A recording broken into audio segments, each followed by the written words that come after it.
Is a vegan diet the answer to climate change? Eating less meat will reduce my carbon footprint, right?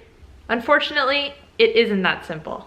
In today's video, I'm going to focus on the environmental impacts that a vegan diet has, specifically in Australia.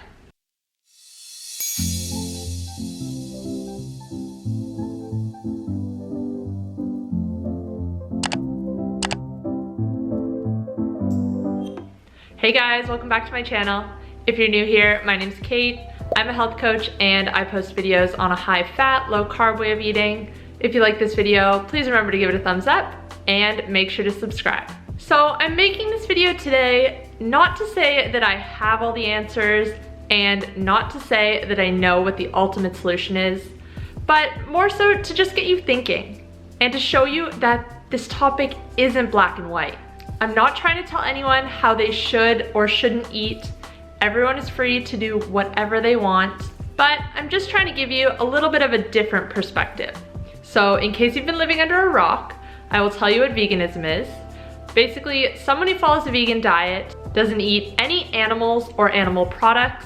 So no meat, obviously, but then no dairy, no eggs, not even honey in a lot of cases. There are three main reasons why someone might go vegan. Number one, because they think it's healthier. Number two, because they think it's better for the environment. And number three, because they think it reduces animal suffering and killing. I've already shared my opinions of the health and nutrition aspect of a vegan diet in another video, so I'll link that up above if you want to check that out. Today's video is mainly going to focus on the environmental impacts, specifically in Australia, and a little bit on the animal suffering component as well. I am going to be making my case for why a vegan diet isn't the best option to solve either of these issues. So let's first talk about invasive species in Australia.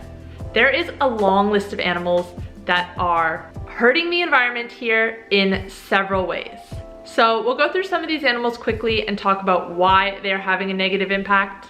First up, we have rabbits. So they destroy native vegetation. Basically, they're selective grazers and they eat plants from the root. This stops them from having a chance to grow back.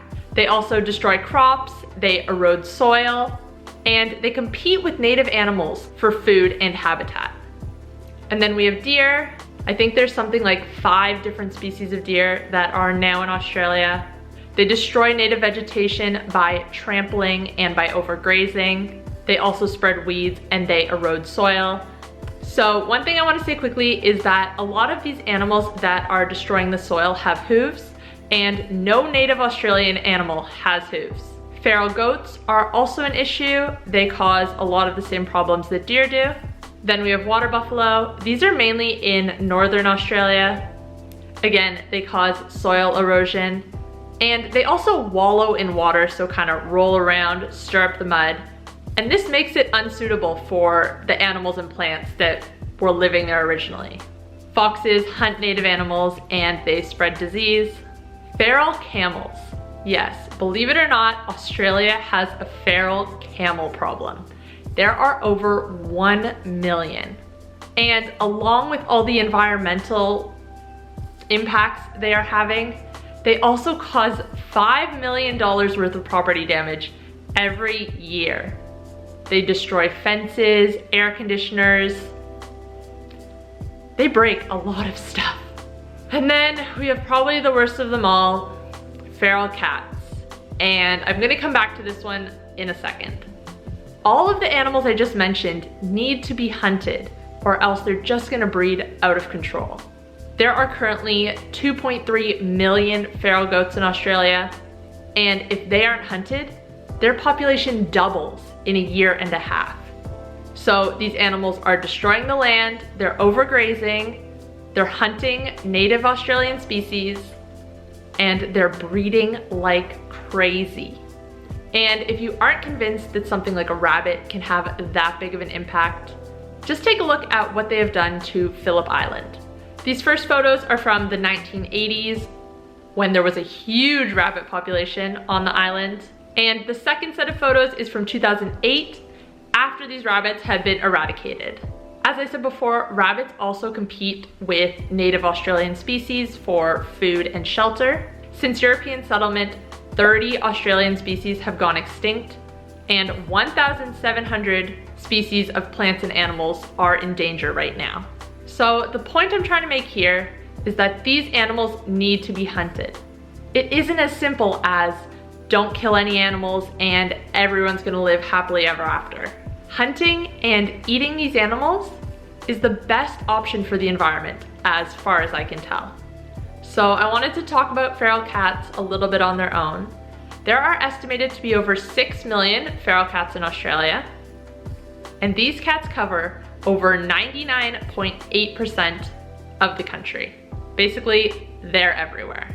Every day, feral cats in Australia kill up to 50 million birds, reptiles, and mammals.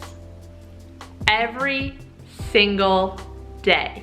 And unlike foxes, who will eat animals once they're already dead, cats won't do that, which makes them an even bigger issue. They have already directly contributed to the extinction of 20 Australian species, and they threaten the survival of over 120 more. This is a quote from the Government of Australia's Department of Environment and Energy. They say, "When we look at control actions, it is important to think about the impact of not taking those actions in terms of the nightly slaughter and maiming of threatened species caused by feral cats. Tackling feral cats is a net humane because it sustainably reduces animal suffering. Failing to tackle feral cats means continued killing of millions of native animals every night, leaving the devastating impact of feral cats left unchecked." Basically, they're saying a lot more animals have to die if we just turn a blind eye to these cats. These cats are obviously out of control. And what other solution do we have? Trapping, neutering, and releasing is one proposed option, but this is just unrealistic, given that they are everywhere in Australia and not just isolated to one spot, and that there are so many of them. Now, as someone who is a crazy cat lady to the core, talking about hunting cats is a really tough pill to swallow. But you know what? My feelings are irrelevant. And this is the problem I have when vegans use the argument of intent. So basically, this argument is used a lot to justify animal killing that happens in the production of things such as wheat and soy. In Australia, at least 100 mice are killed per hectare per year to grow grain. If you look at what it takes to get 100 kilos of wheat that we can eat and compare that to what it takes to get 100 kilos of beef, over 25 more mice have to die than cattle to get the same amount of food.